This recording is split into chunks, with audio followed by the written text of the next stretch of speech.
from Yes Network. Hey, Kevin, amazing talent on this team. What are some things from your perspective that you want to clean up on as a group to have a long, successful postseason run? I think offensive rebounding is one thing that we can get better at. Continue to keep building on the defensive effort we had the last week or so. But for us, it's moving the basketball, rebounding at a high level, and making the right play on the offensive side. So we take care of those things, we're in good shape. Given all that you guys have been through this season, is it wild to have one game left and you guys are as close to full strength as you've been in quite some time? Yeah, I mean, it's been a long season, full of ups and downs when it comes to, lineups and having all our guys on the same page. But it's good to get everybody healthy. It's good to get some minutes with everybody. And, we're going to keep building from here. Greg Logan with Newsday.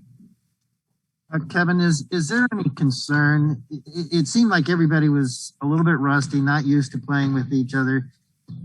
Going into the playoffs, there's nothing you can do about it now. Is there any concern about what it's going to take to just get rid of that rust and get comfortable with each other again?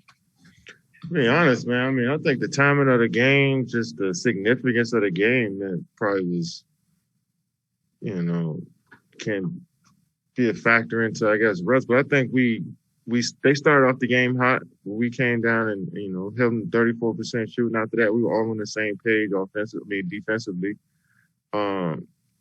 And offensively, we missed some looks, especially me. But for the most part, we moved the basketball, low turnovers. I feel like we was in rhythm. But if we'd have made some shots, if I'd have made some shots tonight, it would have looked better overall. So, but I think we're in a solid groove. Brian Lewis with the New York Post. Hey, Kevin, I apologize. My audio's acting up. So I'm curious if the Bucks-Miami game that's going to be going on later tonight, if the Bucks win that and keep the pressure on you guys, would you expect to be playing tomorrow, or is that something that's still kind of up in the air?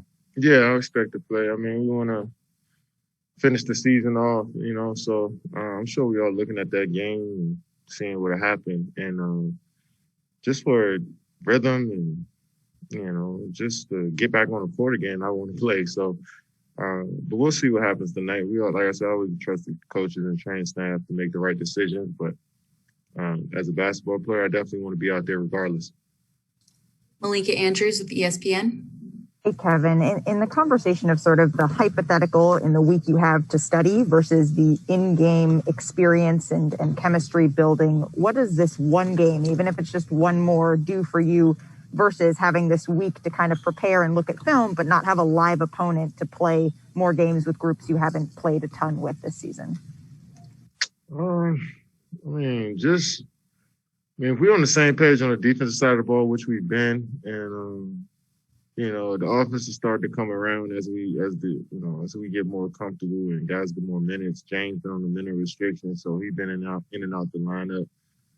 Still finding his groove. We all just trying to put it together on the offensive side, but defensively, I think that's when we take strides and we're talking and covering for each other, and that's the mark of a connected and a team with good chemistry if you can do it on the defensive side. Christian Winfield with the New York Daily News. Hey, what's going on, Kevin? Got two for you. First, obviously, it's only been, seven and a half games or whatever that you and James and Kyrie have been able to play together. Does it still feel new in a way, or does it feel like it's been there for a while? No, not really. I mean, we all been playing the game for a while, so I mean, I feel like we can adjust and adapt as time goes on, and injuries kept us away from playing with each other, but mentally we were always locked in and try to figure out different ways to play. Our voices were loud on the bench when we were injured. Guys are always talking in the film room, so it's just a matter of us actually playing minutes now. But we always been in constant communication with each other and trying to figure out the best ways to play. Got it. And second, can you just talk about how big the second unit was tonight? Second unit was huge. That confidence that coach gives them to go out there and play fast-paced basketball. They changed the tempo for us, pushed the lead up, defended well, and we're going to need that from them. Alex Schiffer with The Athletic. Kevin, Christian just kind of touched on my question, but I mean, Bruce has had 3 straight double-doubles for you guys. Nick has had a pretty good week for you guys. So just what have you seen of those two in particular lately?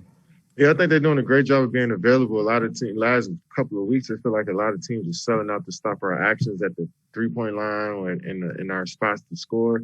And those guys are coming available and making shots, but also doing a great job of switching out defensively, rebounding and boxing out. Those two are really our spark plugs when they come off the bench, and we're going to need that from them. Thanks, Kevin. We appreciate it. Yep.